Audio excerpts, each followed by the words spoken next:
Hi, this is Jeff Holsinger with Team Horizon. I'm going to do a quick little video today on maintenance of your MB339 electric landing gear brake system. I had a failure this past weekend, but again, there's over 200 flights on this particular set of retracts, and primarily almost all of it's been out of grass. But let me show you what caused my failure, and I've seen this in other products also, or other manufacturers' landing gear, so it's kind of a common problem. But let's go through the components real quick. First thing, obviously that's one of the main gears. This is an electromagnet right here that's energized by your brake controller that comes with your kit. This is your wheel and hub. This is your brake disc, and this short screw is one of the screws that we'll be talking about here in a few minutes. So let's get into how this thing actually works. So the electromagnet pulls this brake disc up against itself when it's energized from the controller, and it causes friction, and it causes your wheels to have brakes or drag. As you can see on this disc, you can see the scratch marks in it. That's where it's metal to metal, there's no fiber, metal to metal rubbing to create your brake in your retract. Inside your wheel, there's some components that you need to take close to pay attention to. So as you can see, there's 6 screws that go through this brake or wheel hub, and they protrude all the way through the wheel hub, and they're on the inside, and they stick through just a little bit. And what they do is they catch these holes that are in the brake disc. So when the disc lays in there like so, and you're creating friction between the outside of this disc and the outside of the electromagnet, it causes the wheel to come to a stop. But what's most important is that these screws that go through all the way through, they have to protrude into the disc itself. And in my case, because of the wear that was involved in doing brakes over the times, is knock this out. These little screws have their heads have kind of worn off. And again, show you one here real quickly. These screws are not standard little screws.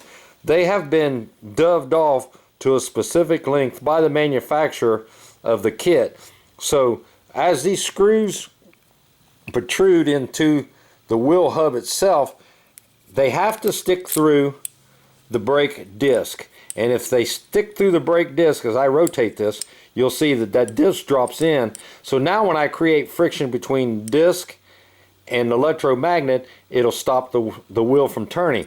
But as those screws kind of become shorter in length, which this one has, when the brake magnet pulls this disc away, they slipped over top the screws. By them slipping over top the screws, I never really got a brake. I kind of got like a ratchet, like a click, click, click, and basically had no brakes at all. So what caused that? Well, just over time, the tolerances give up, and as the brake kept slipping over the screws, it kept wearing the heads of these screws off. Now there's one more component I want to talk about inside this wheel hub is, so when your magnet pulls, your electromagnet pulls up against itself, and it creates drag and friction, slows your wheel down. And then when you take the electromagnet away, this part here, when the voltage goes off, this here snaps back, and let's call them return springs, but they're not springs. You'll see that there's 3 permanent little magnets in here. And you can see how my thing kind of sticks to them. So those 3 permanent little magnets, when I take the electromagnet away, pulls the brake disc back away from the electromagnet, so that now you have no friction. So it's kind of like a spring. It pulls it in when there's no power applied to the electromagnet, and when the electromagnet's engaged, it pulls away. But it depends on these screws here to turn the wheel and the disc in the same. So what was happening is the screws just wore down over time, and it allowed this disc to slip over top the screws. Okay, so the fix to that is not a 5-minute fix, but it takes a few minutes to make the fix. Zoom in some here on this. So what I'm going to do is I'm not going to replace all 6 screws. I'm going to just do 2 screws 180 degrees from each other because they've got to be cut off. And it's a trial and error thing. As you can see, this particular screw's already been cut off to some sort of length. You could take time and measure it, which I will, but it's been doved off at the factory. I've got to make the new screw just slightly longer so that it catches these 6 holes that's in your brake disc. But here's the catch. It can't be longer and stick higher than the brake disc. So it has to be somewhere longer than what's in there, because they got a little catch on them right here. But they've got to be not too long so that they come all the way through. If they come all the way through, they're going to rub on your magnet all the time, and you're going to have a draggy brake. So it's trial and error. I'm going to replace 1 and 2, and that will give me my catches, my stops, so that my disc can't rotate separately from my wheel hub.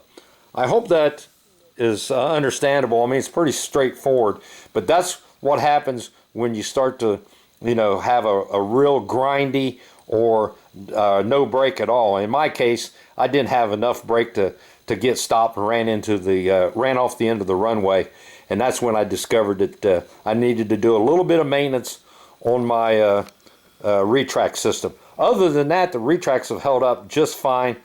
This is just, I just call it normal wear and tear, because applying the brakes and trying to stop a 20-pound airplane or 15-pound airplane, whatever it weighs, over time it just was able to cause this disc to hop over top the screws, and by it being able to hop over top the screws, it wouldn't give me any braking action. So that's how I fixed it. Hope that helps you guys if somebody's having some brake issues out there. Talk to you later.